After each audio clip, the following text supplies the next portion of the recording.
ჩვენ ერთად ვართ საქართველოს მოქმედი დამოუკიდებელი პროკავშირული ორგანიზაციები, რომელიც პროკავშირსაც ჩვენ წარმოვადგენთ, გარკვეული სახის ისტორია, ბრძოლა და გამოცდილებები გაგვაშინა და დღესაც ბრძოლაში არიან დასაქმებულ შრომითი უფლებებისთვის და მათ შორის ევროპული მომავლისთვის ეს პროკავშირები. თამთა კაჭახიძე, საჯარო მოხელეთა დამოუკიდებელი პროფესიული კავშირი. დავით ჩინჩალაძე, მაღარველთა დამოუკიდებელი პროკავშირი. გიორგი დიასამიძე, პროკავშირი ლაბორი.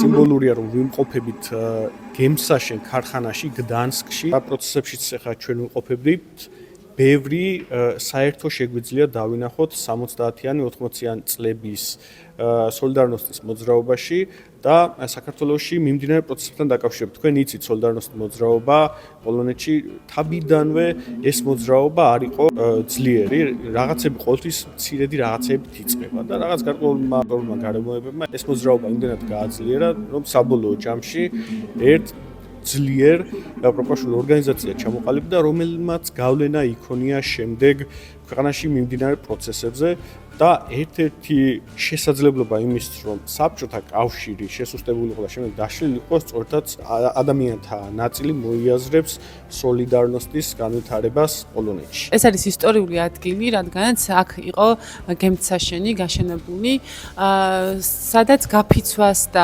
მუშათა კლასის მიერ დაწყებულ პროტესტს მოყვა ძალიან დიდი მოძრაობის წარმოშობა, სოლიდარნოსტის მოძრაობა.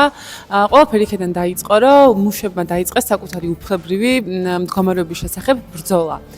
რის შემდეგაც 1970-იან წლებში ჩაცხრილეს რამდენიმე ადამიანი, ზუსტად აი ამ საპროტესტო მოძრაობის დროს და აი ზუსტად აქედან იწყება ეს სოლიდარობის ჯაჭვი და ერთმანეთისთვის ზრუნვისა და თანაგანცდის ჯაჭვი, რაც ჩვენ შემთხვევაშიც რომ გადმოვთარგმნოთ, ეს არის რაც ყველაზე მეტად გვაკლია, ან სხვა შემთხვევაში გამოგვადგება იმისთვის, რომ სხვა მიმართულებით მივახციოთ წარმატებას, ხო?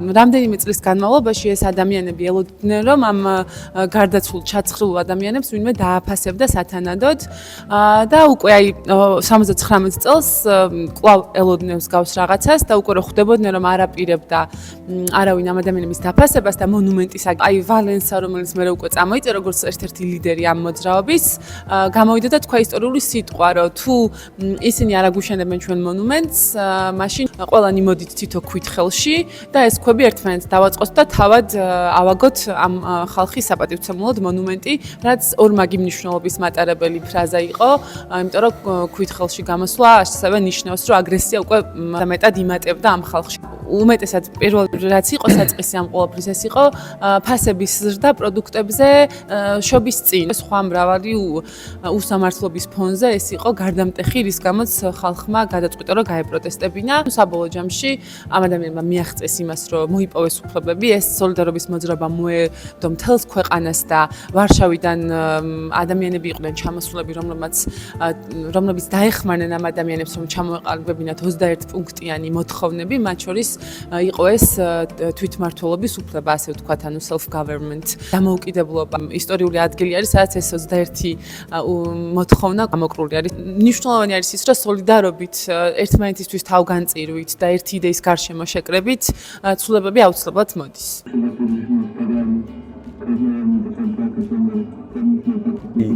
გდანსკმა ის ნაბიჯები გაიარა და ის ეტაპები გაიარა, რასაც ახლა ჩვენ დღეს გავდივართ საქართველოში სხვადასხვა პროტესტებიდან გამომდინარე. აქ იყო ბრძოლა დამოუკიდებლობისთვის, ბრძოლა თავისუფლებისთვის, სოციალური ბრძოლა იყო. აქ ხალხი ერთი იდეის, ერთი აზრის და ერთი მისწრაფების წინაშე იყო გაერთიანებული. არა მარტო უბრალოდ ამ გემთშენებელ ქარხანაში დასაქმებული მშრომელები, არამედ ქვეყნის ინტელიგენცია დაიხმარენ ან ორი მოთხოვნების შემუშავებაში, იმ მოთხოვნების შემუშავებაში, რამაც შემდეგ მე მთელი პოლონეთის მომავალი უზრუნველყო. რაც არის ეხეს პოლონეთი დიდი პროტესტის, იმ მოძრაობის და იმ ასე ვთქვათ გაფიცვის დამსახურებაა.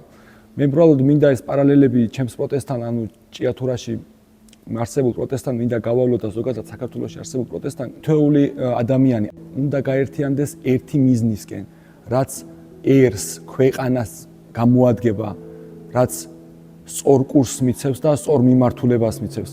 ჭიათურაში დღეს ცოტა სხვანაირად არის სიტუაცია. ჩვენთან საბედნიეროდ არავინ არ დაუხვიტავთ, მაგრამ სამაგიეროდ დაჭერილი ყავს ჩვენ 4 ჭიათურელი და უბრალოდ მე გული მწყდება იმ ფაქტზე, რომ 2 დღის წინ ჭიათურაში იზეიმეს ქალაქის სახელობის დღე, ჭიათურობა, ასევე იზეიმეს რამოდენიმე კვირის წინ მაღარველთა დღე და ზუსტად ჭიათურა და მაღარველები 1 საუკუნის წინათ იყვნენ იმ პროტესტის ავანგარდში და იმ სოციალურ ბრძოლაში, რასაც უამრავი ადამიანი შეეწირა თვითონ ჭიათურაშიც.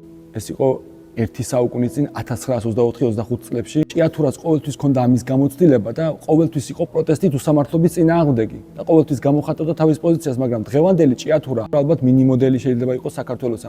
თითქოს რაღაც უსამართლობას ეგუება ხალხს. მე თუ არ მეხება, ესე იგი ოკეი, კარგად ვარ, ხო? ანუ ეგრე არ არის. ანუ შენ დღეს არ გეხება, მაგრამ ხვალ აუცილებლად შეგეხება. არ არსებობს უსამართლობა ყველასთან დააკაკუნებს კარზე, თუ ეს უსამართლობა არ აღიკვეთა.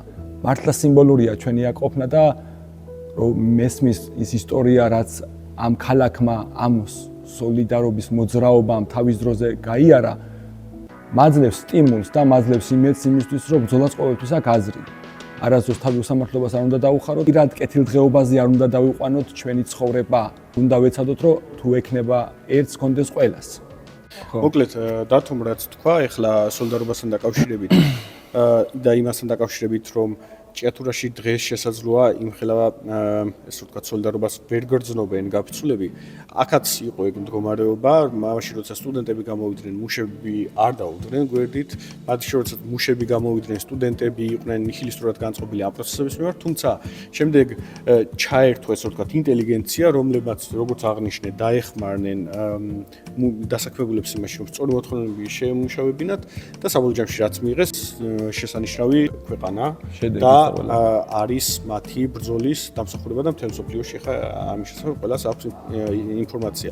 რა საერთოები შეიძლება დავინახოთ ჩვენს ქვეყანასა და პოლონეთს შორის მდიდარ პროცესებთან დაკავშირებით. პოლონეთში როდესაც დაიწყო სოციალური პრობლემების წინააღმდეგ ბრძოლა, არ მხოლოდ ჩვეულებრივი დასაქმებულები, არამედ საზოგადოება შეუერთდა ამ პროცესს და ასევე ითხოვდნენ დამოუკიდებელ პროკავშირს.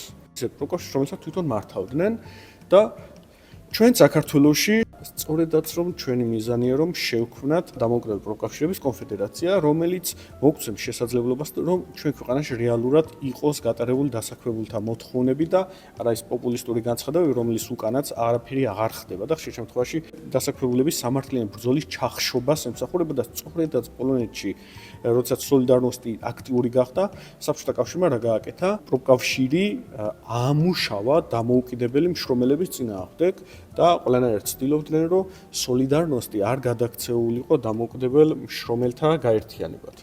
და მოეთხოვოთ დამოუკიდებელი პროფესიული კავშირი, მაგრამ ამასაც მიაღწია ამ მოძრაობამ. ხო, ამასაც მიაღწია საბოლოო ჯამში შესანიშნავი შედეგი. ამ კავშირს მე ვხედავ ჩვენ ქვეყანასთან დაკავშირებით და